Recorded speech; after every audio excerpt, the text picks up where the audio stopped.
Dear students, आज मैं आपको एक्सप्लेन करूंगा what is Lewis concept of acids and basis.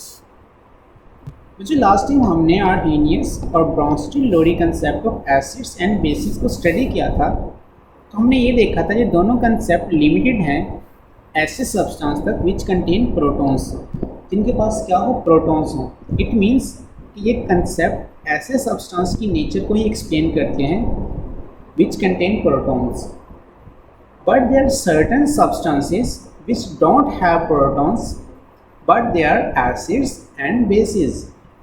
तो बच्चों फिर एक और साइंटिस्ट है जिनका नाम था G N Lewis, Gilbert Newton Lewis. उन्होंने 1923 में more general and broader concept दिया था about acids and bases on the basis of electron pair transfer.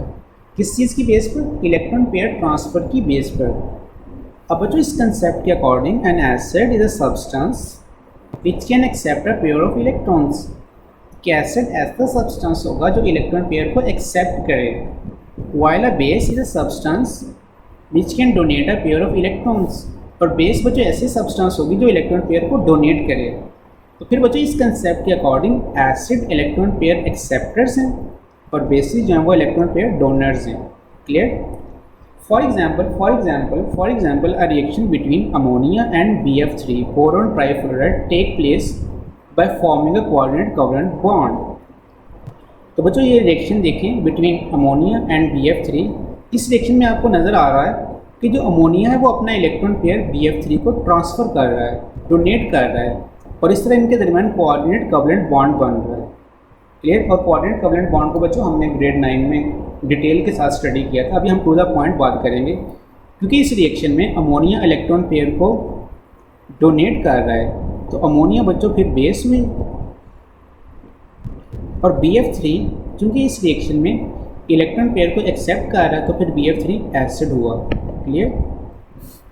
और बच्चों हमने ग्रेड 9 में इस चीज़ को स्टडी किया था कोऑर्डिनेट कवलेंट बॉन्ड में ही, कि कोऑर्डिनेट कवलेंट बॉन्ड की जो प्रोडक्ट होती है उसको हम नाम देते हैं अडक्ट का। क्या नाम देते हैं? Adduct. What is adduct? The product of any levers acid and base is a single species called adduct. के कोई भी लीवर्स एसिड और बेस रिएक्शन के रिजल्ट में जो प्रोडक्ट बनती है वो एक सिंगल स्पीशी होती है। उस सिंगल स्पीशी को हम नाम देते हैं अडक्ट का। The cations, cation mean positive ions. Proton itself और metal ions act as a Lewis acids. बच्चों ये लीवर्स एसिड एक्ट करेंगे।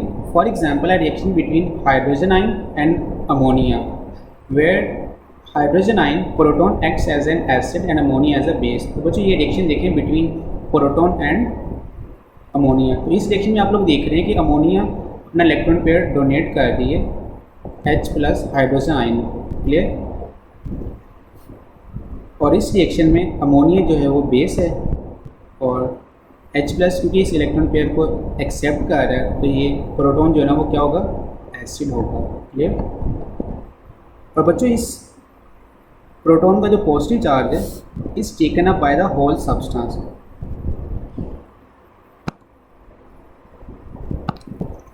तो बच्चों अडक्ट की हम ऑलरेडी बात कर चुके हैं कि अडक्ट क्या होती है। The product of any levers acid base reaction is a single species called adduct. जब भी कोई एसिड और बेस, लीवर्स एसिड और बेस आपस में रिएक्ट करते हैं तो उनकी जो प्रोडक्ट होती है वो एक सिंगल स्पीशी होती है, उसको हम नाम देते हैं अडक्ट का। Acids are electron pair acceptors while bases are electron pair donors। That is evident that any substance which has an unshared pair of electrons can act as a Lewis base। तो बच्चों कोई भी ऐसा substance जिसके पास unshared pair of electron हो तो वो लीवर्स बेस एक्ट करेगी, while a substance which has an empty orbital that can accommodate a pair of electrons can act as a Lewis acid. तो कोई भी ऐसा सब्सटेंस जिसके जो ऑर्बिटल हो वो एम्प्टी हो, इट मीन कि वो इलेक्ट्रॉन पेयर को अकोमोडेट कर सके, एक्सेप्ट कर सके। क्लियर? तो फिर बच्चों वो स्पीशी क्या एक्ट करेगी, लीवर्स एसिड। अब बच्चों हम कुछ लीवर्स एसिड और बेसिस की एग्जांपल देख लेते हैं। सबसे पहले देखते हैं levers acids. Molecules in which the central atom has incomplete orbit octet. कैसे मॉलिक्यूल्स जिनमें जो सेंट्रल एटम हो उसका अगर ऑक्टेट इनकम्प्लीट है तो वो as a Lewis acid act करेगी। जैसे फॉर एग्जांपल अभी हमने BF3 में देखा था। अब देखिए बच्चों, BF3 अपने 3 वैलेंस इलेक्ट्रॉन्स को 3 फ्लोरीन एटम के साथ शेयर करने के बाद अभी भी इसको डेफिशिएंसी है 2 इलेक्ट्रॉन्स की। क्लियर? इट मीन कि ये इलेक्ट्रॉन पेयर को एक्सेप्ट कर सकती है। तो फिर बच्चों ये क्या हुई? लीवस एसिड हुई। तो ऐसे सारे सब्सटेंस ऐसे सारे मॉलिक्यूल जिनमें जो सेंट्रल एटम हो, अगर उसका ऑक्टेट इनकम्प्लीट है तो वो लीवस एसिड एक्ट करेगी। AlCl3, FeCl3, the central atom have only 6 electrons around them, therefore these can accept an electron pair. Simple cations can act as a Lewis acid। वो जो simple cation मतलब positive ions वो भी as a Lewis acid act करेंगे। All cations act as a Lewis acids since they are deficient in electrons, क्योंकि इनमें electron की deficiency होती है, इस वजह से ये सारे कैटाइंस जो हैं वो as a Lewis acid act करेंगे। Cations like sodium, potassium and calcium ions have little tendency to accept electrons, while the cations like hydrogen ion and silver ion have a greater tendency to accept electrons। अब हम बात करते हैं Lewis bases की। Neutral species having at least 1 lone pair of electrons, कि neutral species जिनके पास at least 1 lone pair of electrons हो वो as a Lewis base act करेंगे। जैसे फॉर एग्जांपल अमोनिया, ये आपको नज़र आ रहा है इसके ऊपर electron pair, amines and alcohols. Negatively charged species are anions, और नेगेटिवली चार्ज स्पीशीज़ जो हैं वो as a Lewis base act करेंगे। जैसे for example cyanide, chloride and hydroxide ions.